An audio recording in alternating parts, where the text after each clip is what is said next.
Bonjour à tous, cette vidéo fait suite à celle qui présente le guide 35+, le sac qui m'accompagne sur le GR20 depuis 2004.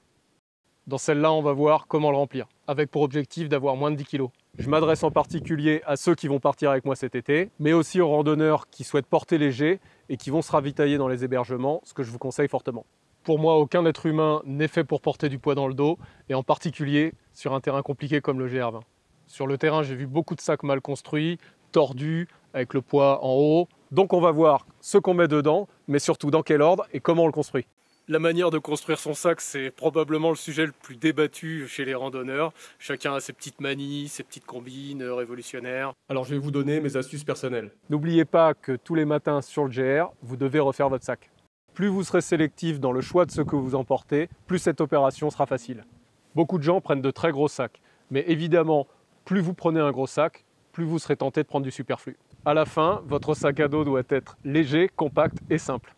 On commence par le système d'hydratation, donc type Camelback. Il faut toujours la remplir en premier, parce que comme ça c'est plus facile à installer. Moi c'est ce que je fais le soir quand j'arrive. L'eau, c'est ce qu'il y a de plus lourd. C'est important de la stocker le plus près possible de votre corps pour des raisons évidentes d'équilibre. Ensuite vient le sac de couchage, qui est un modèle Decathlon qui fait 1 kg à peu près, mais que je prends soin de protéger avec un sac étanche. Ça permet aussi de l'avoir dans le fond du sac, donc vous savez qu'il n'y a rien de fragile au fond de votre sac, donc vous pouvez vous asseoir sur votre sac pendant la journée. Comme l'idée c'est d'avoir un sac bien compact, eh ben, vous pouvez le caler avec vos rechanges ou votre linge sale. Comme ça vous fait un sac bien dense et il n'y a rien qui bouge à l'intérieur. Et on va utiliser ce raisonnement sur la suite de la construction du sac.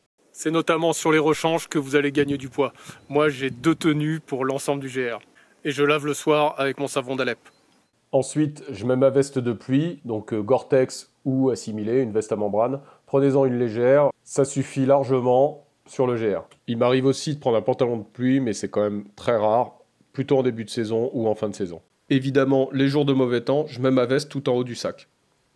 Une serviette en microfibre qui me servira à caler ma trousse de toilette, qui est assez simple. Elle se limite à un morceau de savon d'Alep dans un petit Tupperware bien étanche, une brosse à dents, un échantillon de dentifrice et quelques cotons-tiges.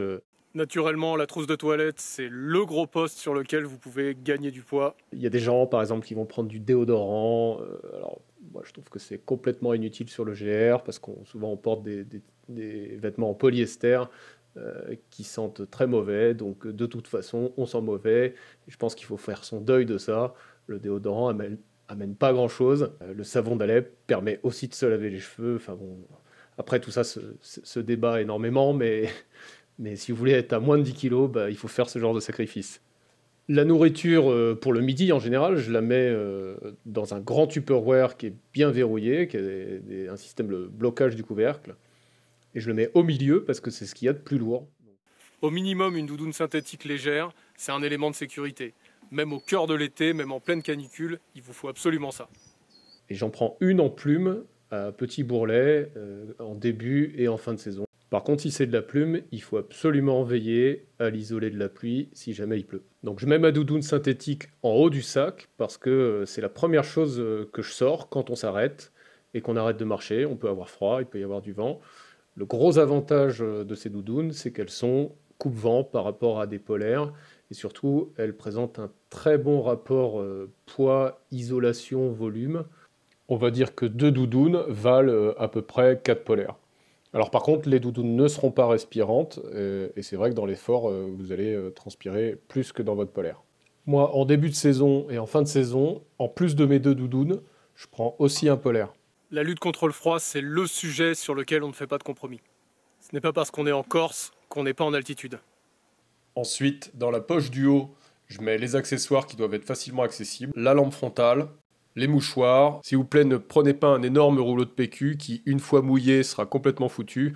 Préférez des petits paquets de mouchoirs compacts bien emballés. Les couverts, le couteau, les gants, l'étui à lunettes, avec les lunettes dedans, un bonnet, la trousse de secours, avec la couverture de survie dedans. J'ai aussi de magnifiques claquettes de maître nageur. Alors ok, c'est très moche, mais c'est ultra résistant, très protecteur quand vous traversez les torrents en début de saison. Et vous pouvez prendre vos douches avec, elles se vident toutes seules de leur eau. Et en plus, elles sont très légères. Mon petit matelas en forme d'accordéon est un luxe dont je n'arrive plus à me passer. Ça sert à beaucoup de choses, à la sieste bien sûr, mais aussi en cas d'urgence, ça peut vous protéger de la grêle, éventuellement faire une attelle. L'avantage, c'est qu'on le sort plus volontiers qu'un matelas qu'on doit rouler, puisqu'on le replie très facilement. C'est un peu cher pour ce que c'est, ça coûte 40 €, mais nous on l'a acheté à 2 et on l'a coupé en 2 parties. Et c'est tout. Et oui. Donc objectif atteint, on a environ 9,5 kg. Alors j'entends souvent, oh ça je peux le prendre, c'est pas lourd. Oui, sauf que ça, et ben à la fin, ça fait du poids. Le volume des objets que vous allez sélectionner va déterminer la taille du sac que vous avez sur le dos.